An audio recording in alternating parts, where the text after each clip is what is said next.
In a world that's increasingly bizarre, one question remains. What's really going on?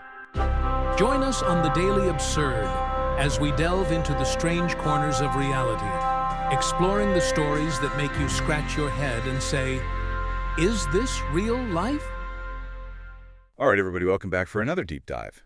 You ready to go? Always. Okay, cool. Yeah. So today, we are going to tackle emotional support animals on planes. Okay. Have you heard about this story of the woman trying to bring a peacock on board? I have heard about that. Yeah. Yeah. I mean, did she think it would actually fly? I know, right?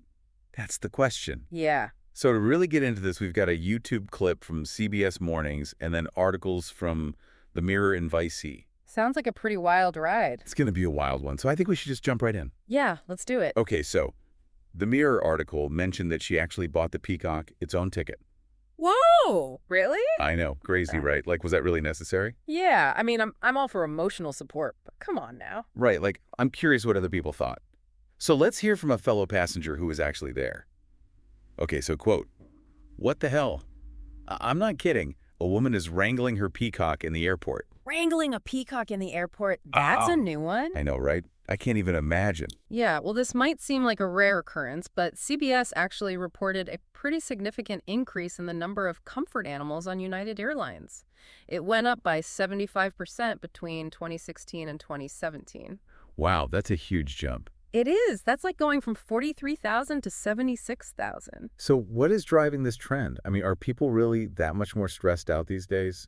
It's hard to say for sure. I think it's a lot more complex than that. This peacock incident, for instance, really highlights the often blurry line between emotional support animals and trained service animals. Oh, yeah, that's right. The woman was claiming the peacock was an emotional support animal. Right, exactly. So what makes a service animal a service animal? You know, I'm not really sure about that either. Could you, explain the difference for us? Yeah, so a service animal, like for instance, a guide dog for someone who's blind, they go through super intense training to perform very specific tasks that are directly related to their handler's disability, and they have public access rights protected by law. So it's not just like having a pet with you. It's a very specific thing. It is. And then ESAs, on the other hand, they provide emotional comfort and support, but they don't have that same level of specialized training. Okay, so this peacock wouldn't be a service animal. It would be more for emotional support. Right. So, but legally, can you even bring a peacock on a plane as an emotional support animal? Well, that's where things get kind of tricky. Okay. Both the Mirror and Vice mentioned this thing called the Air Carrier Access Act from back in 1986. And that requires airlines to actually allow ESAs on flights. Okay, so they have to let them on the plane. Right. But here's the catch. Airlines can ask for a doctor's note to confirm that you need an ESA. Oh, okay. But they don't always have to enforce it. Oh, so there's this loophole. Yeah, exactly. And Vice brought up this trend where more people are trying to bring exotic animals on board as ESAs. Like they mentioned kangaroos, skunks, even boa constrictors. Really? Boa constrictor? Don't plane. Yeah, it's wild. So how are airlines supposed to manage that? That's a logistical nightmare. It is. It's a safety nightmare, too. Yeah. Without clear guidelines, it's almost impossible to regulate this trend. And that brings up another issue, right? The potential danger. Oh, definitely. Of an untrained animal in such a confined space. Absolutely. CBS talked about this case where an emotional support dog bit a passenger on a Delta flight. Oh, gosh. You're stuck on a plane, tensions can run high. Right. Yeah, things can escalate pretty quickly. And CBS also touched on the concerns of people who rely on service animals. Okay. So the CEO of Guiding Eyes for the Blind was saying that these quote-unquote fake service dogs are really infringing on the rights of people who actually need them. That makes total sense. Yeah. So I'm curious about this peacock.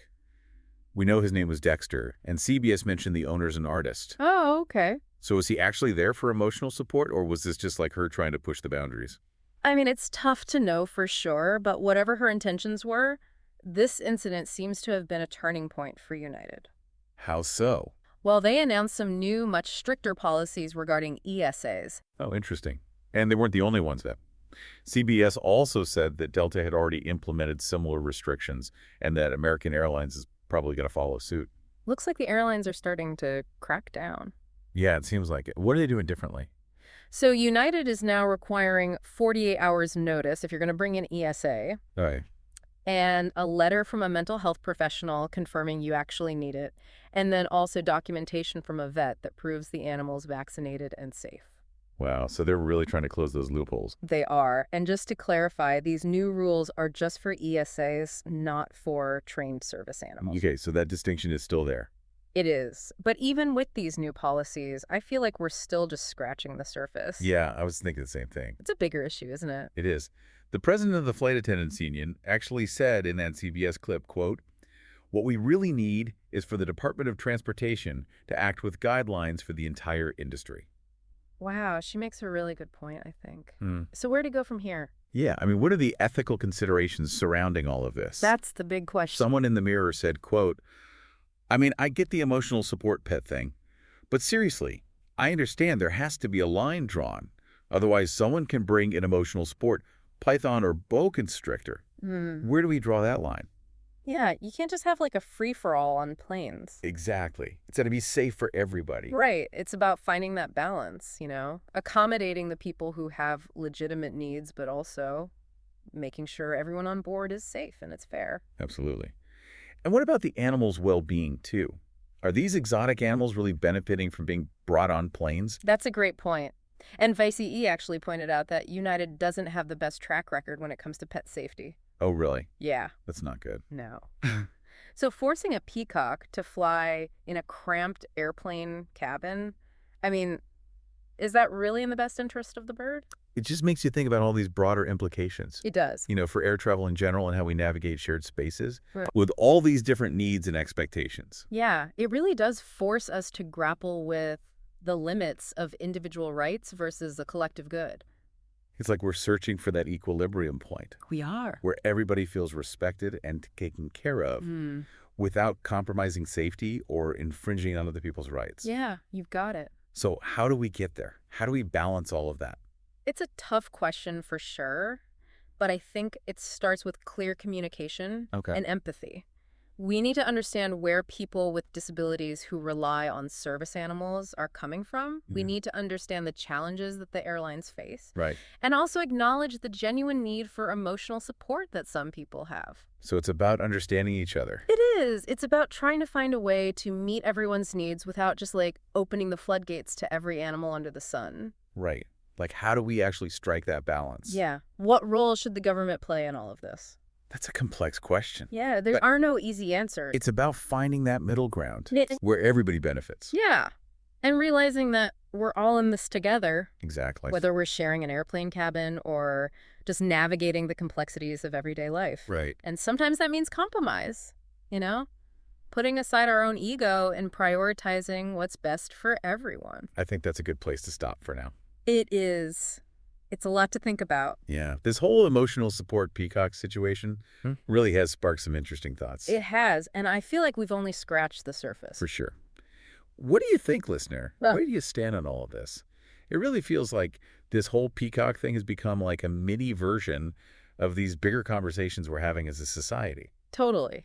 If you look past the headlines and that initial shock, it makes you think about how we all share space in a world that's getting more and more diverse and complex. Right. Like, how do we manage all of that? Exactly. And ESAs, whether they're legitimate or not, force us to confront this question of individual rights versus the good of everybody. It's like trying to find that sweet spot. It is. Where everyone feels respected and included. Yeah. But we're also keeping everyone safe and not stepping on anyone's toes. You nailed it.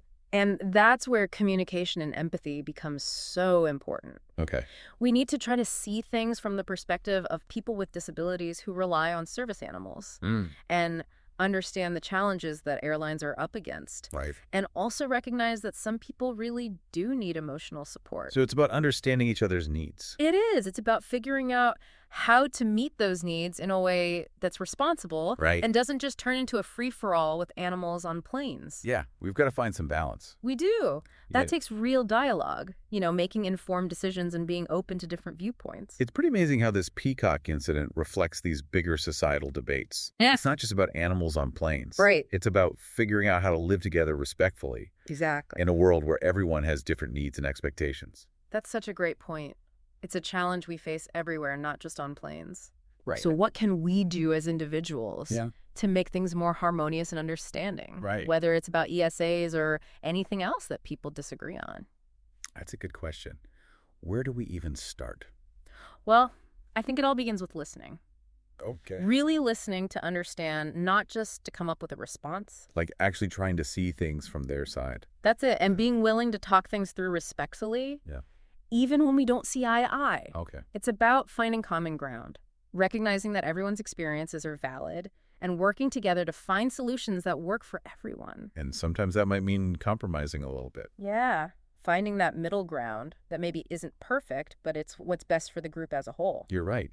We often think of compromise as a weakness. I know. But it actually takes a lot of strength to put your ego aside. It does. And think about the well-being of everyone involved. It's about recognizing that we're all in this together. Exactly. Whether we're literally sharing an airplane cabin or just navigating the ups and downs of life. I think that's a really important takeaway from this whole peacock story. Me too. It's a reminder that even the craziest stories can teach us something valuable.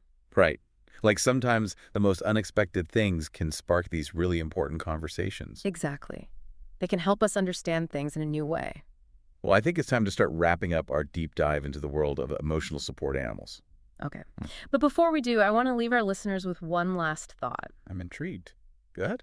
As we try to figure out all of these complex issues, let's try to approach them with an open mind. Okay. A willingness to listen, and a commitment to finding solutions that are good for both individuals and the community as a whole. That's a great message to end on. Thanks. So until next time, keep those minds open. Yes. Keep those hearts empathetic and keep exploring the world with curiosity and wonder. It's funny, even if our listeners never see a peacock on a plane, right? there are all these little things that can tell us so much about the world. Absolutely. I mean, those tiny details often reveal these bigger trends and challenges that we're facing. It's like that saying, the devil's in the details. Yeah. But maybe in this case, it's more like the wisdom is in the details. That's a good one. By paying attention to those seemingly small or insignificant events, we can learn so much about, human behavior and societal norms. And how our relationship with animals is changing. It is changing, for sure. It's all about connecting those dots. Yeah.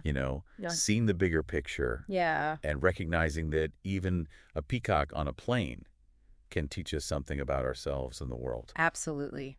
It's about going beyond the surface. Yeah. Digging deeper. And that's really the heart of a deep dive, isn't it? Well said. I think that's a perfect note to end on. I think so, too. So until next time, keep exploring those questions and keep those deep dives going. Thanks for listening to The Daily Absurd. If you enjoyed the ride, make sure to like, subscribe, and share the absurdity. See you next time.